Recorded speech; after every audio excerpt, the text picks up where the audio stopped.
Bhajanlal Sharma cabinet की मंत्रिमंडल की बड़ी बैठक 3 दिसंबर को जयपुर में हुई। इस बैठक को लेकर पूरे दिन अटकलें लगाई जा रही थी कि राजस्थान में जल्द ही मंत्रिमंडल फेरबदल हो सकता है। कई नाम चल रहे थे, कई पदों को लेकर चर्चा भी तेज थी, लेकिन फिलहाल ऐसा कुछ नहीं हुआ। मंत्रियों के पदों में कोई बदलाव नहीं किया गया और जब बैठक के बाद पत्रकारों ने मंत्रिमंडल फेरबदल पर सवाल पूछा तो संसदीय कार्य मंत्री जोगाराम पटेल ने साफ साफ कहा कि अभी किसी फेरबदल पर कोई बात नहीं हुई है। मंत्रिमंडल फेरबदल पर कोई फैसला नहीं हुआ, लेकिन कैबिनेट ने कई महत्वपूर्ण नीतिगत बदलाव मंजूर किए। सबसे बड़ा फैसला रहा राजस्थान जन विश्वास ऑर्डिनेंस 2025। अब कोई छोटे और तांत्रिक उल्लंघनों पर जेल नहीं, सिर्फ जुर्माना लगेगा। इससे आम लोगों और छोटे कारोबारियों को बड़ी राहत मिलेगी।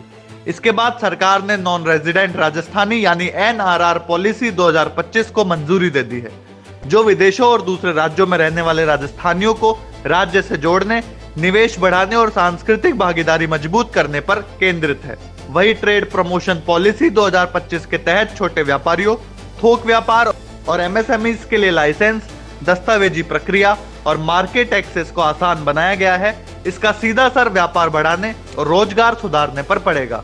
वही पर्यटन को गति देने के लिए राजस्थान टूरिज्म पॉलिसी 2025 भी पास की गई है। इसमें प्राइवेट निवेश, टूरिस्ट इंफ्रास्ट्रक्चर, हेरिटेज साइट्स और इवेंट टूरिज्म पर विशेष फोकस है। इसके साथ ही अनुकंपा नियुक्ति के नियमों में बदलाव कर आवेदन की समय सीमा 90 दिनों से बढ़ाकर 180 दिन कर दी गई है और भर्ती प्रक्रियाओं में वेटिंग लिस्ट की वैधता 6 महीने से बढ़ाकर 12 महीने कर दी गई है, जिससे बड़ी संख्या में युवाओं को फायदा मिलेगा। तो कुल मिलाकर मंत्रिमंडल फेरबदल की चर्चाएं भले ही तेज थी, लेकिन इस बार कैबिनेट ने मंत्रियों की कुर्सियों में कोई बदलाव नहीं किया। बैठक पूरी तरह नीतिगत रही। कानूनी सुधार, व्यापार, पर्यटन, प्रवासी राजस्थानी और प्रशासनिक फैसलों पर फोकस किया गया। राजस्थान के विकास, निवेश और ईज ऑफ लिविंग को ध्यान में रखते हुए कई बड़े बदलाव मंजूर किए गए, लेकिन मंत्रिमंडल फेरबदल की घोषणा अगली किसी बैठक तक टल गई है।